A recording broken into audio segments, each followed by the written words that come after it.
funciona a economia? Quando falamos de economia, muitas dúvidas vêm à nossa cabeça. Afinal, estamos acostumados com grandes processos macroeconômicos que podem se tornar muito complexos. Milhões de dólares circulam todos os dias ao redor do mundo, e é fundamental entender como se processam essas operações para entender verdadeiramente a economia. Pensamos em política, contabilidade, direito e diversos outros fatores. No entanto, a economia é mais simples do que parece. Esse é o diagrama do fluxo circular da economia, e ele foi idealizado inicialmente por Richard Cantillon. Basicamente, ele representa o fluxo de dinheiro, bens e serviços entre as empresas e as famílias, que os utilizam de maneira diversa para satisfazerem suas necessidades. As empresas produzem bens e serviços e os oferecem às pessoas para gerar receita. Também contratam e usam fatores de produção necessários para a geração de bens e serviços. As famílias compram os bens e serviços ofertados pelas empresas para suprir suas necessidades e possuem e vendem os fatores de produção para as empresas. Entre as empresas e as famílias existem dois tipos de mercados. O mercado de bens e serviços, onde as famílias compram bens e serviços ofertados pelas empresas. O pagamento que as famílias fazem é traduzido sob a forma de receita para as empresas produtoras. E o mercado de fatores de produção.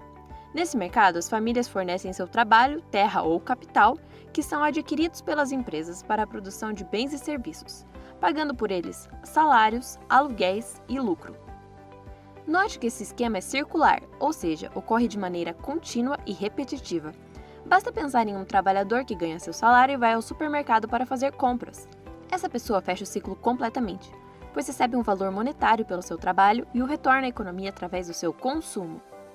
Podemos ver dois fluxos ocorrendo nessas operações.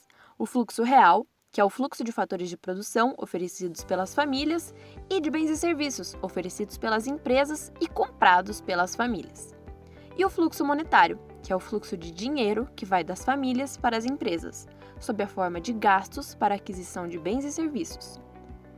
Imagine que você está procurando um emprego, então você decide ofertar o seu trabalho no mercado de fatores de produção e encontra um trabalho como vendedor de roupas. Ou seja, uma empresa que também está no mercado de fatores de produção decidiu comprar a sua mão de obra.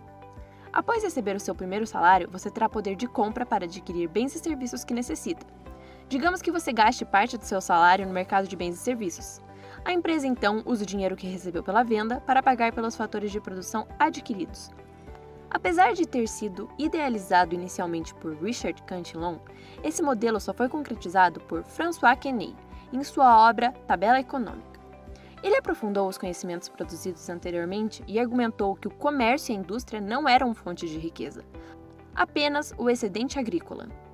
Esse excedente agrícola fluiria na forma de compras e salários e faria a economia girar, criando riqueza e gerando produtividade. Ele acreditava que o excesso de regulamentações impedia o fluxo de renda entre classes sociais mais ricas e mais pobres, evitando o desenvolvimento da economia. E ele defendia, portanto, a diminuição de impostos em classes mais produtivas, como agricultores, e aumento de impostos em classes improdutivas, como os donos de terra e imóveis. Em seu modelo, ele visualizava três agentes econômicos: a classe proprietária, contendo os proprietários de terra, a classe produtiva, contendo os trabalhadores agrícolas, e a classe estéril, contendo artesãos e comerciantes.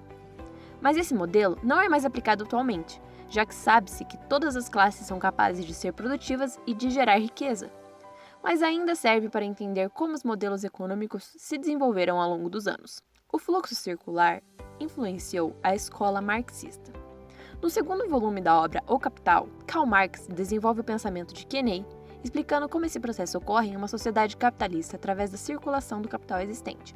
Essas condições econômicas envolvem a produção e distribuição física de bens e serviços e o comércio e consumo dos mesmos. Marx sugere dois tipos de reprodução econômica: a reprodução simples, em que não há crescimento econômico, uma vez que tudo que é produzido é consumido, e a reprodução expandida, em que há maior produção do que a necessidade, havendo margem para o crescimento econômico. Porém, a crítica de Marx ao modelo capitalista de reprodução expandida vinha do fato de que os bens excedentes eram gastos pelo empregador no consumo. Ele defendia, no entanto, que esse valor fosse reinvestido na produção. Hoje em dia, sabe-se que nem sempre o valor excedente é gasto no consumo. John Maynard Keynes, um dos economistas mais estudados no meio acadêmico, também usou a teoria do fluxo circular da riqueza no desenvolvimento das suas teorias. Keynes afirma que o nível de emprego não é determinado pelos preços do trabalho, e sim pelos gastos em dinheiro, que ele chamava de demanda agregada. O economista também não acreditava na teoria do pleno emprego, ou seja, que mercados competitivos iriam cumprir perfeitamente a lei da oferta e da demanda de empregos, eliminando de uma vez só o desemprego. Apesar de servir como um exemplo básico para a ilustração da economia, esse modelo leva em consideração uma série de fatores que não se aplicam no mundo real, como a economia é dividida em apenas dois setores, o familiar e o empresarial. As famílias gastam todo o seu dinheiro comprando bens e serviços sem poupar nenhuma quantidade de dinheiro. Todos os produtos produzidos pelas empresas são comprados pelos indivíduos através do uso do dinheiro que possuem. Não existem bancos e setor financeiro, ou seja, não é possível tomar crédito pagando o valor emprestado com juros no futuro. Não há governo regulando as atividades econômicas e fornecendo serviços essenciais à população. Não existem trocas econômicas estrangeiras, ou seja, disputa comercial entre países pela oferta de produtos e serviços melhores ou mais baratos, e a intervenção governamental não se faz necessária, uma vez que a economia flui de forma perfeita entre as famílias e as empresas. Portanto, pode-se perceber que existem inúmeras limitações nessa teoria, servindo ela apenas de base para se explicar como ocorrem as trocas comerciais. Esse modelo deixa de levar em conta a existência de duas entidades importantíssimas na economia: os bancos e o Banco Central. O Banco Central é quem controla a produção dessa moeda, podendo gerar inflação ou deflação através do controle total do dinheiro que circula na economia. Além disso, nem todo o dinheiro gerado é recolocado na economia real, uma vez que ele pode ser deixado no banco.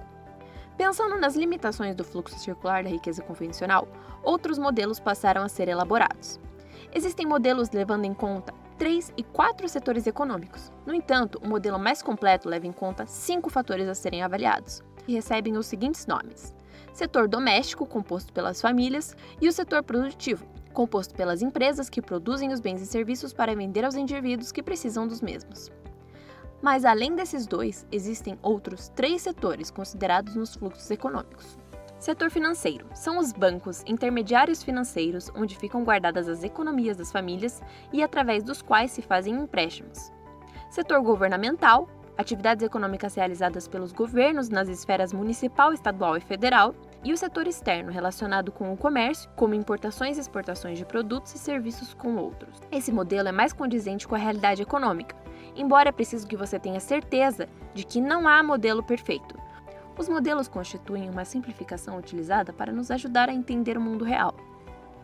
Para saber mais sobre finanças e investimentos, entre nas nossas redes sociais ou no site estrategiadinheiro.com. E não se esqueça de curtir o vídeo, se inscrever no canal e ativar o sininho para receber notificação dos próximos vídeos.